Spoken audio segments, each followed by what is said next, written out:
Sarajevu. Roditelji su taman počeli raditi ono što su najviše voljeli. Babo je dobio posao na televiziji, a mama je otvorila frizerski salon negdje u samom centru, u Baščaršini. Moja Raja i ja smo osnovali bend. Sve se taman nekako činilo kao da se posložilo. Te iz tog istog ljeta nam je trebala doći tetka iz Zagreba i svi zajedno smo trebali ići na more. Cijela familija. Ali pred sam kraj školske godine Sarajevo se promijenilo. Sjećam se tog jutra kada je babo odlazio na posao, izgledalo je kao da se nikada više neće vratiti. U sam centar grada stigao je veliki bijeli autobus ispred kojeg su čekali roditelji s djecom.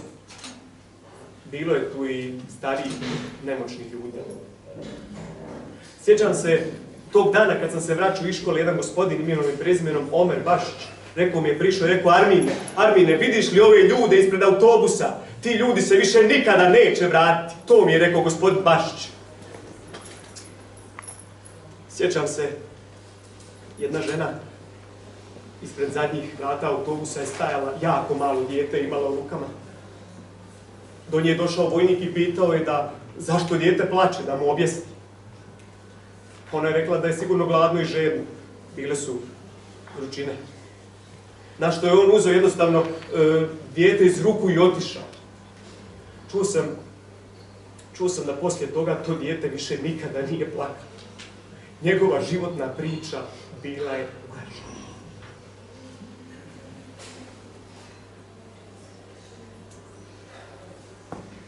Taj plać djece, taj autobus tamo, ti roditelji i ja koji sve to gledam negdje sa strane, a jednostavno im ne mogu pomoći. Ne mogu. Autobusi su odlazili, grad je postajao sve prazniji i prazniji. Jedino nekako tišina. Tišina je bila najglasnija. Dame i gospodo, časni sud, ovdje se ne živi samo da bi se umiralo. Ovdje se umire da bi se živi.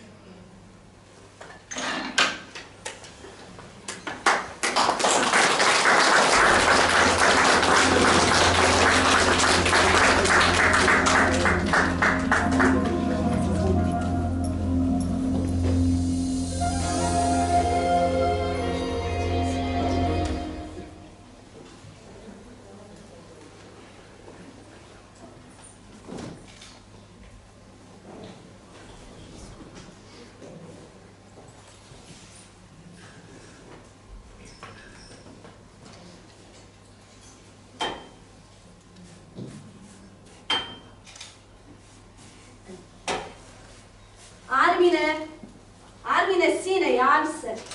Vidiš da imam pune ruke posla, treba ovo sve pospremiti dok gosti nisu došli. Znaš kakva je tetka, svako zrno prašine vidi sve.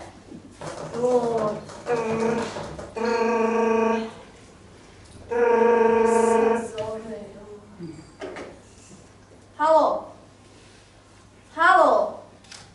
Ko svaki put krivi? Mama, moramo razgovarati, nešto se čudno dešava.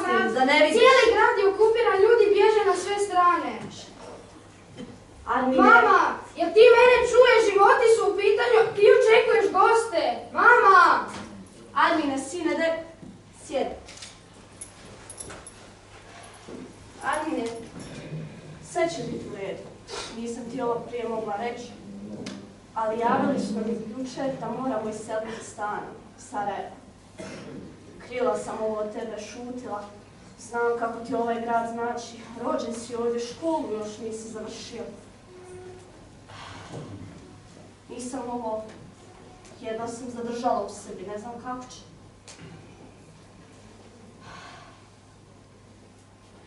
Znam kako, onako stvari ne možeš promijeniti. Rekli su nam da sutra ne idemo u školu da će... Policija! Otvori vrata ili ćemo sami ući. Armine, nemoj. Armine, nemoj, sine. Dobar dan, trebalo bi gospođu Senku, da li je tu? Ja sam, recite. Evo imam pismo za vas, molim vas potpišite to. Hvala vam. O čemu se radi? Do sutra navečer trebali bi se seliti iz grada. Najbolje bi bilo Zagreb ili Slovenija, pošto se ovdje priprema nevrijeme. Hvala vam, doviđenja. Doviđenja. Armine, sina, možda još nije sve gotovo. Zovi ti tetku u Zagreb. Otvori to pismo, možda u njemu neko rješenje.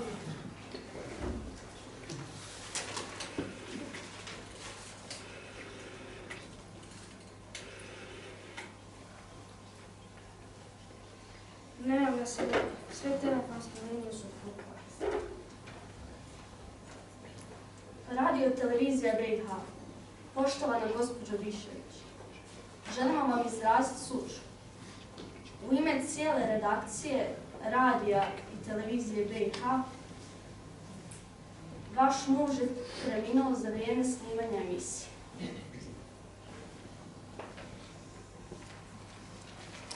Znala sam, ubili su. Ubili su. Mama, već sam spremio kao djeta. Ovo. Ko je ovo? Armine, šta su oni?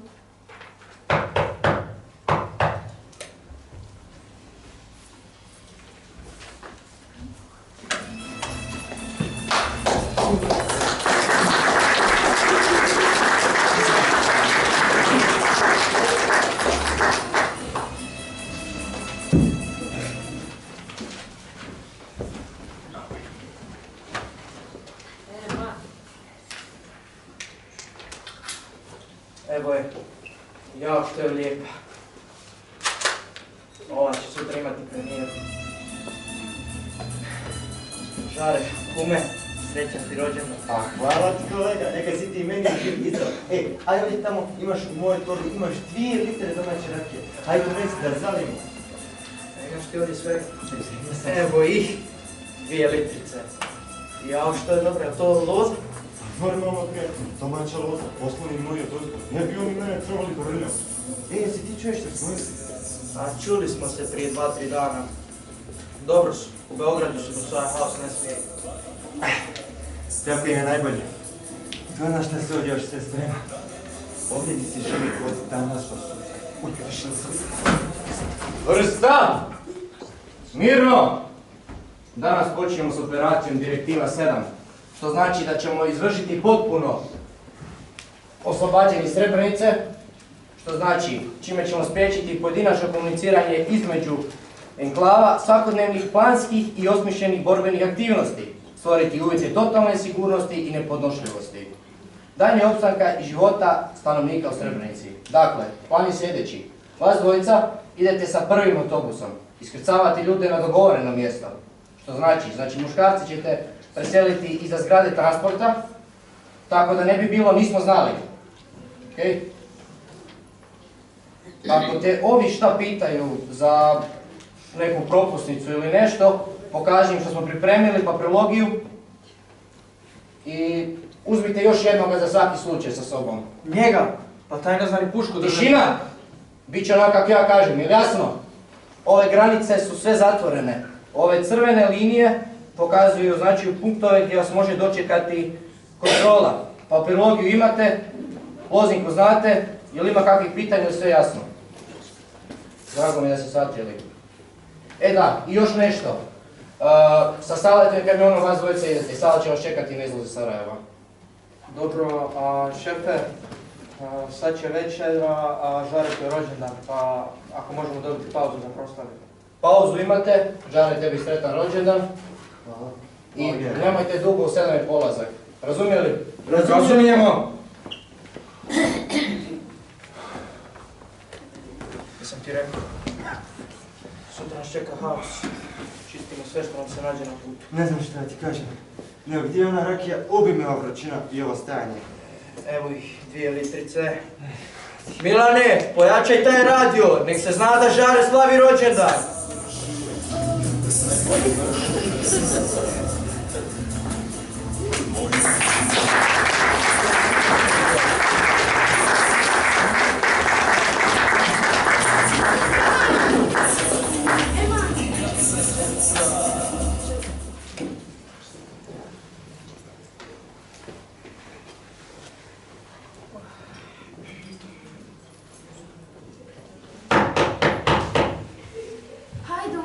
draga. Salam alejkum. Alejkum selam. Kako ste? Jeste dobro? Napravila sam punjene paprike i kafu sam nam skuhala. Tetka, Šta mogu- se tu... Tetka, mogu ja samo da kupatila? Možeš, hajde tamo ti je. Ajde polako, tetka, da malo odahnemo, jedva smo živu glavu. Ma da vas nisu na granici? Ma koju je granicu od granice jedni i do granice drugi malo. No slušaj ti ovako, ja sam zvala brata u Minhen, sve je dogovoreno, mi ćemo sutra za Njemačku, te bi hvala puno što si nam pomogla. Ma šta je dogovoreno? Znam ja kakva je to procedura. Čekate 6 mjeseci učenja novog jezika, stan, papiri. Još ako dobiješ posao, bit ćeš presretna. Pa znam to. Ma papiri će za 15 dana biti gotovi. Mi smo sve zvali, sve je dogovoreno, čak sad. Ne mogu ja to, pa ni ti jedno spajaš kraj s krajem, ne bi bilo u redu od mene. Ma uzmi, treba će ti, znam ja kako je to kad nemaš svoje. Aj, hvala ti puno, evo. Mi smo zadnju ušteđevinu na put i na hranu. A nego, šta ima kako je bilo u Sarajevu? Šta se desilo? A stanje je tako kako je, svi se iselili, kako će biti samo Bog zna. Joj, i mi ovdje isto, znači sve žive sam kroz ovaj stan probila. Znači, svi ošli. U Njemačku, u Švedsku, svukuda. A šta ćeš? Ajde. Jel nešto dobra vijest? Da malo bude nešto, ne samo ovog crnila što je bilo. Joj, pa barem da smo živu glavu izvukli. A istina, nego kako su tvoji, što je s njima? Ma dobro su i oni isto, i ovdje smo se sakrivali po podrumima, po skloništima, svukuda. Naravno.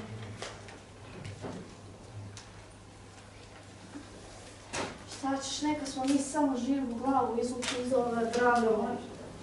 Nego napravila sam nam punjene paprike. Jesi? Jesam, Boga mi. A i kafu skuhala. Pa nisi trebala to, draga moja. Evo slobodno. Hajde, Armine, požuri. Hajde, sine, dođi da jedeš. Dođi.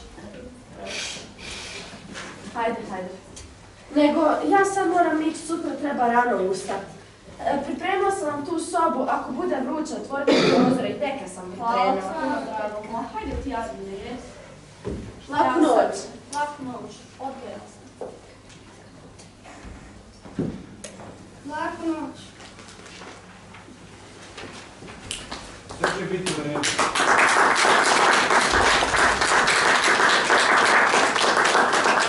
Sve će biti u redu. Jedan po jedan. Dakle, prvo žene i djeca, onda ostali. Prebacit ćemo vas do granice, tamo vas čekaju mirovne snage UN-a. Poslije ćemo vidjeti što ćemo dalje. Muškarci ostaju ovdje s nama, ništa ne brinite, sve pod kontrolom. Šile, uzmi ovu kolonu, ti žare ostale. Idemo, nema nepotrebnog zadržavanja. Idemo! Sve pod kontrolom.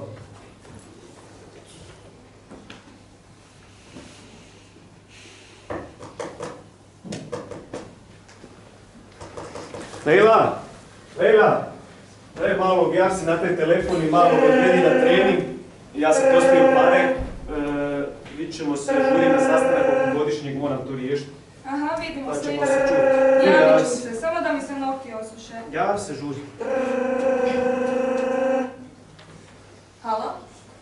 Armine, mama te zove. Šta zove sad ovo? Što nisi zvala već prije 2 dana? Ne znam, čekaj se. Halo, mama, ja sam. Jest, radi. Jest, mama i Lejla radi. Ja Dino idem u školu. Pa ne mogu ja dobiti godišnji kad tebi padne na pamet. Ovdje se radi od jutra do sutra, nema odmora. Kad se javit ćemo se kad sletimo u Sarajevo, ne brini. Obavezno napravi zeljance, bureka, jest. Aj mama, evo ti još malo Lejla, ja žurim na sastanak, pa se vidimo ako ovog da, eto, po salami, hajde, žurim, daj malo sa njom, hajde. Halo, Senka. Čujete me? Halo? Vidi ti sad. Oba druga veza. Konačno da sam ja dobila kava, odmor, serija. Mama, dobila sam 5 iz matematike. Kad će tako doći kući, moram na trening. A u subotu... Čovjek misli da će se... A u subotu imamo važnu utakmicu. Mama. Ja te vodim na trening. Tata je na poslu. Evo ti torba, sve sam ti pripremila. Dres, kopačke, Hajde sad ti kava. I evo ti sandvič. Daj mi molim te, operi bocu s vodom, stavi u frižider da se hladi i mama, ne mogu ponijeti na svoju loptu. Ne možeš. Zadnje 2 lopte si izgubio. Kad naučiš čuvat svoje stvari, onda me pitaj da što možeš. Ali mama... Ja sam svoje rekla. Hajde, idemo. Sandvič mi ćeš jesti u autu. Ja, danke, danke schön, ja.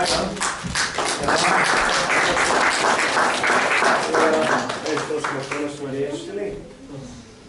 Ali ovo žena dobro skuhala za prste polizor. Ajmo, mavi stvari ovdje. Pa ćemo mi vidjeti. Ja sam ja sve riješio. Ajmo, majstore.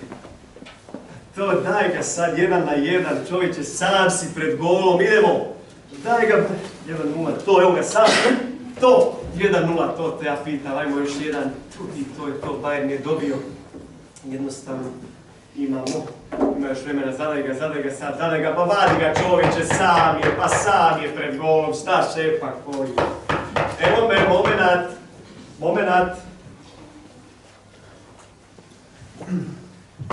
Ja?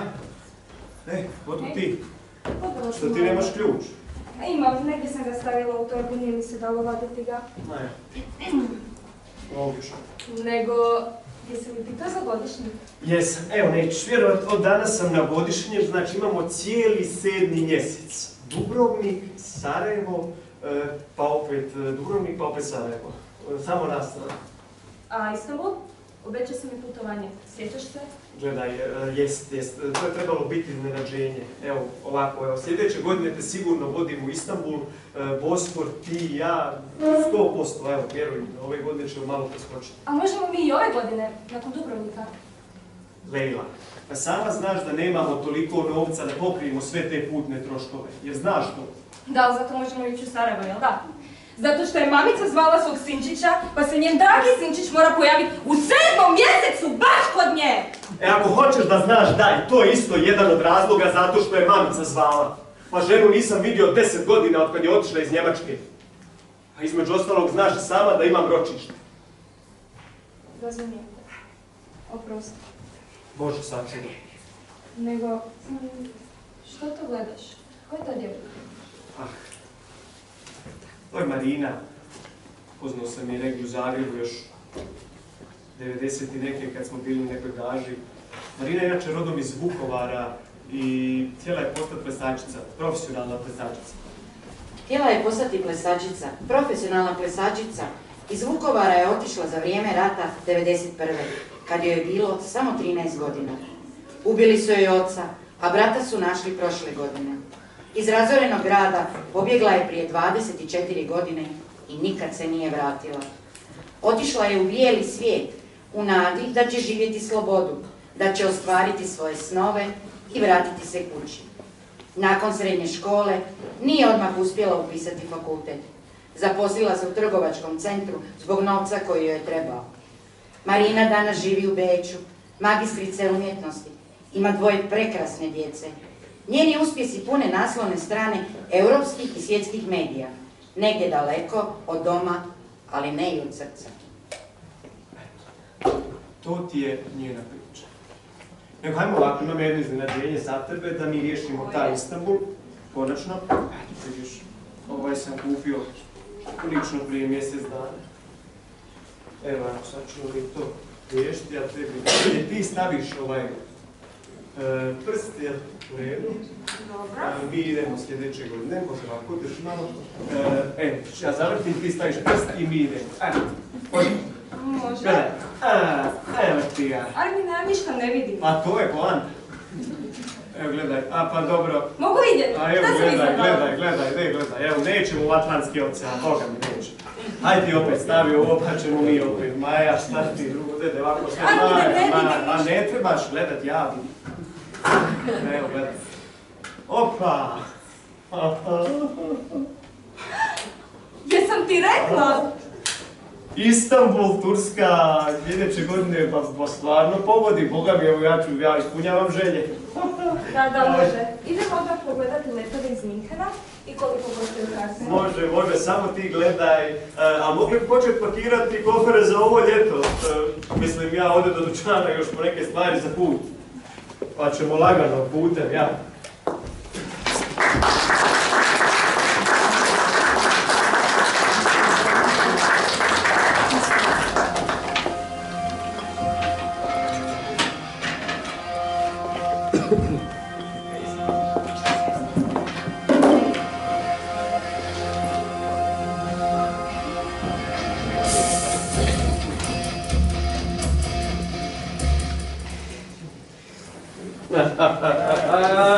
Gdje ste rani? To nikad ne bi zaboravili. Te smo godine išli na izlet u Dubrovnik, pa se on izgubio, pa smo zakasnili na autobus. Pa gdje se ba izgubio? Ajde fino reci da se čovjek napio kod Eva, znači stajao je na mjestu na sve 4 stajao, na mjestu nije stao ni gdje se nalazi, ni da je trebao gdje ići. Pa zato smo je kasnio. Čekaj, Krpa. Sve je to u redu, mislim, ovako. Ko bi rekao da čeka dotiči Sarajevo? A nemoj sad o tome, što je bilo, bilo je. Marija, daj nam po još jednu kada si ovako krenuo. Evo, Marija, voza Evo, Marija. izvolite, Alo, Marija, Bog ti dao još prostor. A si sjećate onog mravak? Onaj naš školski drug, te vas za 5 se dobivo. Po ovome ga najviše pamti. Kada je on dobio prvu keca, znači ona njegova luda mater ga je kaznila, jednu sedmicu njega iz kuće pustila.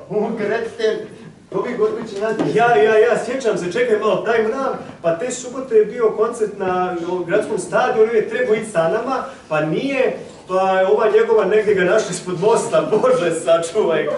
Nikad bi taj mrav nigdje bio, jasno. Ali dobro, svaka budala ima svoje veselje. Ma ja. Jesmo bili ekipa stara. Te subote sam ja Lejlu upoznao. Kad je već spomniš, što ono nije, brate, došlo da je ona s nama popio koji? Jarane, Lejlo, otkad smo sletli, ona se porazbacala po tim shopping centrima, pijacama, kupujete vamo nove hlače, jakne, majice, kod da ih u Miljenu nema dovoljno, ne došlo ubosnog polet. Ali dobro, ja, naš žensko, ko žensko, nek kupuje ona, pa, Bože, šta sad, Bože, mogu. A šta je s malim, koji je on razred? Jel si ga naučio nešto našeg ili samo špreha Deutsch? Ma Jarane, malo mi je najbolje ikad. Pazi, ide u 3. osnovne, igra fudbal u Bayernu. I prošli vikend je dobio nagradu najboljeg strijelca Bundeslige. A ko mene pita kako je meni? Mislim, ja radim od petka do svetka, pa cijelo vrijeme radim i šta, dođe vikend i odmor. Nikome ništa ne pita. Ni ti se nisi ništa promijenio, ostao si onaj stari. Jel bar sviraš nešto? Jarane, sad ti pokušavam reći kad da sviram. Ja radim od petka do svetka, Jarane, dođe vikend, ja jedva dočekam da malo glavu spustim i opet to je do Njemačka. Dobro, evo vjerujem ti. Sad kad spomenem sviranje, ja se vas da sjetim onog našeg nastupa u Zenci, onog rock festivalu. Ono kad smo ušli u finale, svirali smo nešto od onog plavog orkestra. Da. Ali ne, znači 100 puta prošli na probi, 100 puta i kod kuće, ali ne, ovaj to ozla, dobro Jarane, dobro. Zadnji prijelaz od svijeta. Dobro Jarane, ti znaš da je Tozla bio jedan od najboljih bubnjara na ovim prostorima, jedan od najboljih. Ali dobro, takvim stvarima nije bitno to. Takvim stvarima kad ide, najbitnije da smo mi zajedno i kad ide i kad ne ide. Dobro, to isam, to priznajem. Ovo se zajebavaš.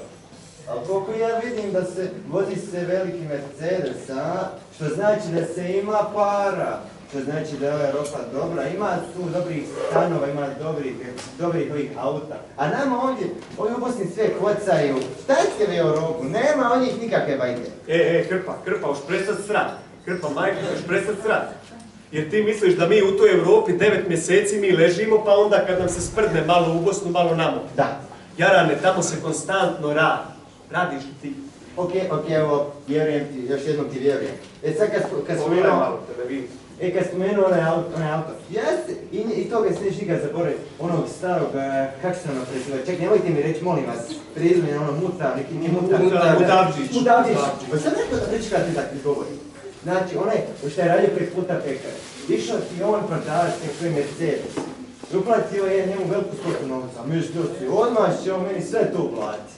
Na kraju, ni on nije čekao bilo mjesec, onda 2, čekao ga godinu dana. I tad sazna da se taj Hercegovac on pobjegao u Australiju, a srećom on se uspio čuti s njim, fino započeo što ima, kako si, što ima kod tebe, i on njemu uzvrati, nema nešto, što ima kod tebe. Kad ovaj prijeđe na pitanje, kao što idem raditi one pare što sam mi ostao dužan, on začeo ženski glas. Nakon zvučnog signala, ostavite poruku, do dan danas ovaj njemu ostao dužan neki 1000 eura. Dobra. Rani moj, znate vi šta je zajedništvo? Blago, Ajmo sjeti nas. Sad ću ja da vam kažem. Dede, malo objasnije. Jedan polako, jedan brzo. Slušaj me sad ovako. Imaš 3 reprezentacije. Dobro. Hrvatska, Srbija, Bosna. Dobro. Igra Hrvatska. Ja. Stadion je pun. Ja. Navijači na nogama. Ja. Prava euforija. Dođe oni na sredinu terena, pruže ruke svi i na 3 kažu Hrvatska. 1, 2, 3. Hrvatska! Onda igra Srbija. Nemo. Isto pun stadion. Svi navijači, euforija. Dođu oni na sredinu, stave ruke i na 3 Srbija. 1, 2, 3. Srbija! Pusti me! Sjedi! I ti sjedi. Igraju naši. Igra Bosna. Ja. Dolaze oni, prvo treneru treba pola sata da ih sve okupi. Dok ovaj ode materu, pozdravi ovaj tetku, onaj strinu. Onda dođu oni svi na sredinu i na 3 kažu. 1, 2, 3. Blaf! Si razumio? Pa ne stignu reći, dok ova iz Mostara, pa ona iz Kantona, pa ona iz Zenice, prođe cijela utakmica.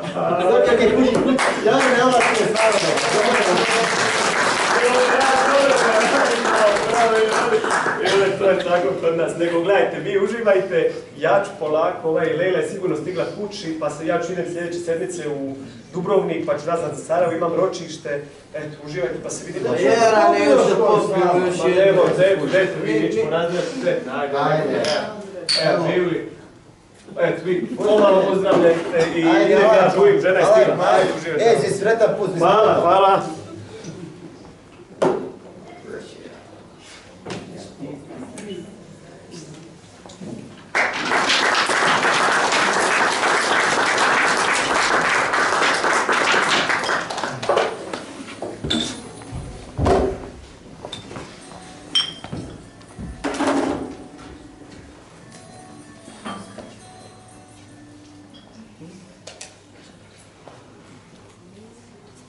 Lejla!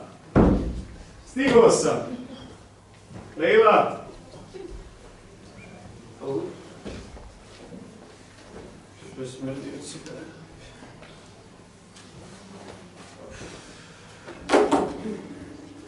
Ali!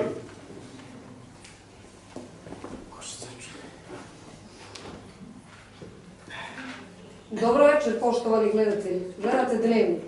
Danas obilježavamo 20 godina od velike srebreničke tragedije. Događaj se smatra jednim od najvećih masakara u Europi od II. Svjetskog rata, u kojem je ubijeno oko 8000 ljudi. Uvjeti u Potočarima bili su užasni. Bilo je vrlo malo hrane i vode, a julske vrućine bile su nesnosne. Jedan od oficira holandskog bataljona situaciju je opisao na sljedeći način. Bili su u stanju panike, bili su uplašeni i gurali su se prema vojnicima. Mojim vojnicima, vojnicima UN-a koji su ih pokušavali smiriti. Ljudi koji bi pali, bili su pregaženi. Situacija je bila kaotična. Mnogi ovu tragediju uspoređuju sa onom vukovarskom tragedijom iz novembra 1991. godine. Glavna poruka iz memorijalnog centra ista kao i svake godine. Ne ponovilo se više nikada. Na terenu je kolega Begović. Kakva je situacija 20 godina poslije? Ovdje se ne živi da bi se umiralo. Ovdje se i umire da bi se živjelo.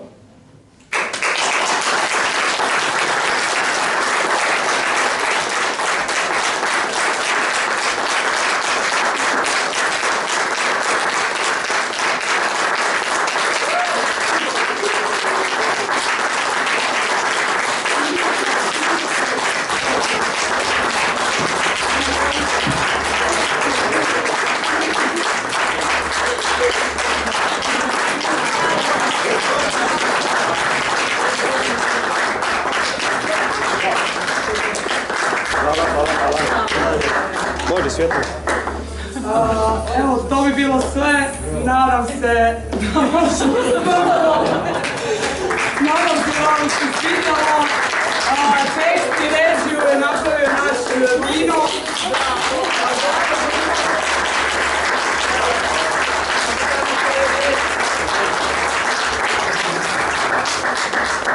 Svima evo što ste došli u ime cijelog kulturno-umjetničkog društva i u moje ime. Tekst je nastao dosta davno, nekih 10 godina. Izvodio se već u jednom kazalištu. Meni je prva ideja bila to izvoditi sa Bošnjacima ili predstava takve tematike. Tako da evo, jednostavno ovo je bio moja nekakav spoj. Ja sam kroz filmove, jer sam ja 93. godište, tako da nisam ni ja bio u tom, imao sam 2 godine kad je bila Srebrenica i taj rat. Ja sam kroz filmove zapravo neke tekstove, priče starih ljudi spojio nekako tu cijelu priču. Da na kraju imamo tu valoviti dio od te tragedije, pa na kraju imamo priču gdje oni zapravo ovaj dio scene u kafani gdje oni svi naravno dolaze u Bosnu na godišnji odmor, nažalost svi naši ljudi su većinom vani živi u dijaspori, jedva čekaju to ljeto da dođu onda odmoriti nekako. Nadam se da sam uspio malo dočarati te scene od tragedije do sad ovog kraja. Super.